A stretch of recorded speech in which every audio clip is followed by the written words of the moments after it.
Hello, my name is Julie Farlinger, and today I am presenting about the influences that autism spectrum disorder has on interpersonal communication and relationships. This is my son Devin. Devin is 18 years old and just graduated high school. I chose this topic because Devin is on the spectrum. Autism is a disorder of neural development. The common characteristics of autism spectrum disorder are social withdrawal, communication insufficiencies, repetitive behavior, and sensory and processing disorders. There are several diagnoses that fall under the autism spectrum umbrella, each with a varying mixture and level of the earlier mentioned characteristics. Autistic disorder, or autism, is the most common diagnosis on the spectrum. This diagnosis affects the development of language, behavior, thinking, and social skills. Autistic individuals may even be nonverbal. Asperger's disorder is the diagnosis that my son Devin was given. This form of autism generally has normal intelligence and language development, but individuals with Asperger's demonstrate autistic traits such as lack of social skills, sensory issues, and obsession-like interests. At 3 years old, Devin's obsession was dinosaurs. He could name every dinosaur that ever existed, as well as tell you whether it was a carnivore or herbivore. Pervasive development disorder, not otherwise specified, or PDD-NOS, is a diagnosis that's also called mild autism, as it has many of the same characteristics as autism, but at a lesser degree. The detection varies between each of these diagnoses, but ranges between birth and 6 years old on average. As you can see, ASD has many characteristics, and each of those characteristics ranges differently depending on the diagnosis and the individual themselves.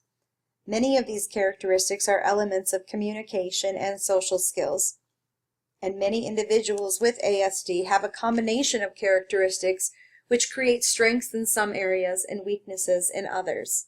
Therefore, the level of communication will vary depending on the individual and the functionality levels of the characteristics.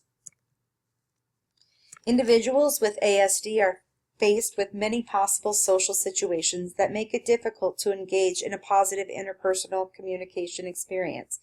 Difficulty understanding emotions, behaviors, sarcasm, fiction, or deception can present many roadblocks for a successful conversation. Many of these skills are developed by age 4, but with ASD, it could be delayed to ages 9 to 14, or in some more severe cases, these areas are never developed. Our family tends to be very sarcastic and we joke a lot.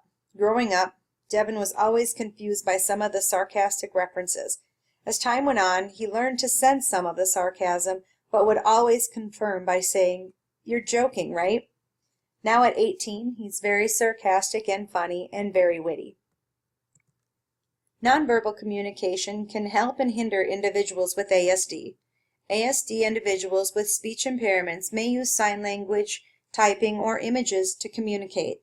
However, recognizing and understanding nonverbal behavior such as facial expressions and gestures can be difficult for those with ASD and can create a negative communication experience. Due to the fact that each individual has different functionality levels of ASD characteristics, the same approach used to assist one individual may not work for another. There are many therapy strategies that have been developed to help identify the specific areas that need attention. When Devin was in therapy, his therapist did a lot of role-playing and imaginative playing. Devin always wanted to be the T-Rex because it was the biggest and strongest and best dinosaur. So his therapist would take turns being the T-Rex to help prepare him for taking turns and not always getting his way. This helped him socially when playing with others. Another approach we used was drawing pictures to help provide a visual. Going to the grocery store was always a nightmare. Devin would expect a treat or a toy, and would throw a temper tantrum if he didn't get his way. So to help him comprehend what our plan was, I'd pull into the parking lot, park, and write a series of pictures to help him understand what we were going to do and what we were going to get.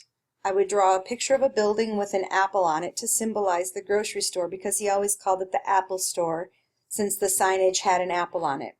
Then proceed with pictures of what we needed, what we weren't going to get, his toys and his treats, and how he was expected to behave. Usually I'd draw a picture of a person sitting in a cart with a smiley face. This small strategy saved many outbursts and made for successful outings. Given the challenges ASD individuals face emotionally and socially, relationships both platonic and intimate may be more challenging and take longer to overcome barriers than a non-ASD relationship. Intimacy in a relationship with ASD individuals depends once again on the diagnosis and the level of the ASD characteristics and functionality. Individuals with Asperger's are more likely to be in an intimate relationship than those with autism. Autistic individuals tend to have more severe developmental issues and often do not have the desire for intimate relationships. Honesty, trust, open communication, respect, and understanding are key elements to make any relationship successful. This is no different for relationships involving ASD individuals. However, they are forced with added barriers to relationships due to the social and emotional challenges that they face. But like all relationships, being aware and understanding those barriers along with the couple's willingness to work together will help the relationship flourish. Teamwork is the key to making any relationship successful. In conclusion, individuals with ASD can have interpersonal communications and relationships, but the level of these are dependent on the degree of diagnosis and functionality as well as the therapy and intervention strategies applied to help ease the communication and relationship barriers. In doing research for this project, this video link popped up on my Facebook feed. I don't know if it was from cached searches on autism or if it was just coincidence, but I thought it was appropriate to add to this presentation. Given the length, I'm not going to play it during this presentation, but I have provided a link on this page, and I'll also play it after the cited pages later on in the presentation.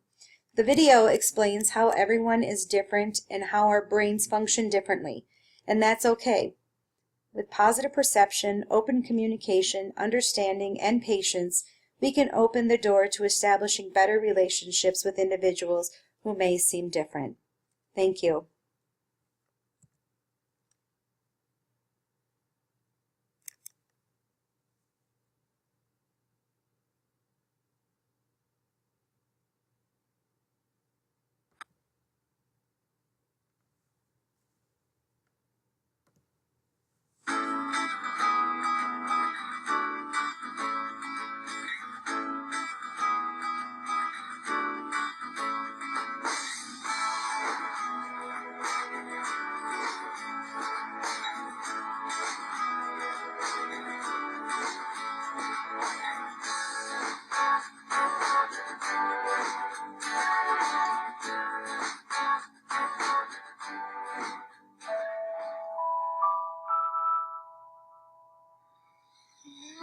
We are all different, and that's wonderful.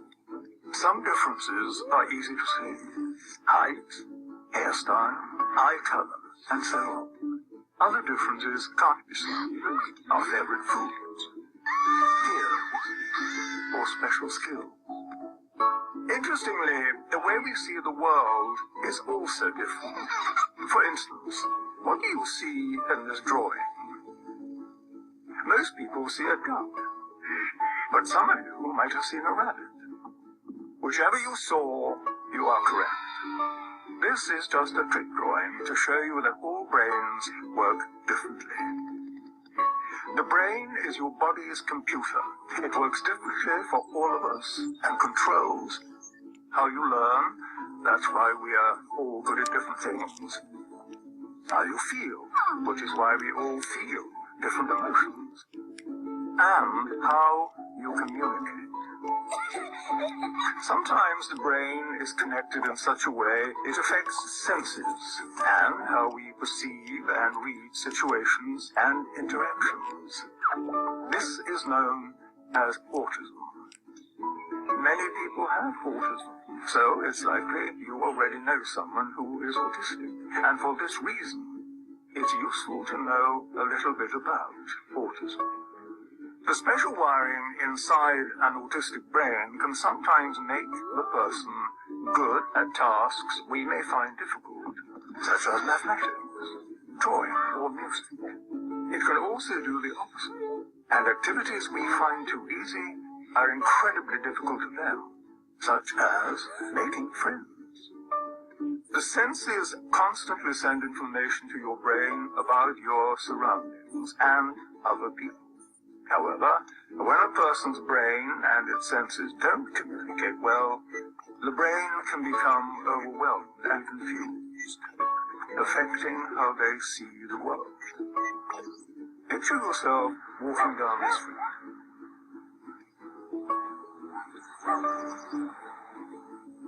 This is how an autistic brain may experience the same walk. Scary, isn't it? Sadly, in many cases, the person can't say out loud how they feel. So even though there's chaos going on in their heads, they seem okay on the outside, unable to ask for help. We all develop behaviors to help us feel calm in uncomfortable situations. We may look away, hug ourselves, chew our fingernails, fidget, bite our lips, and so on. Equally, autistic people develop behaviors that help them cope with these intense moments. These actions may seem unusual, but they're just their way to feel calm. When they happen, it means they are having a hard time. The kind thing to do is not to give them an even harder time by getting cross, ignoring them, or mocking them. Remember, just because a PlayStation can't read an Xbox game, it doesn't mean it's broken.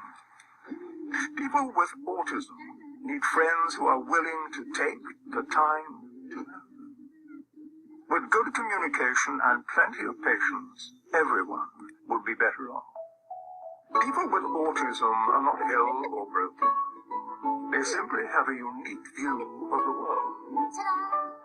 And with a little support from their friends, they might just be able to share that view with us.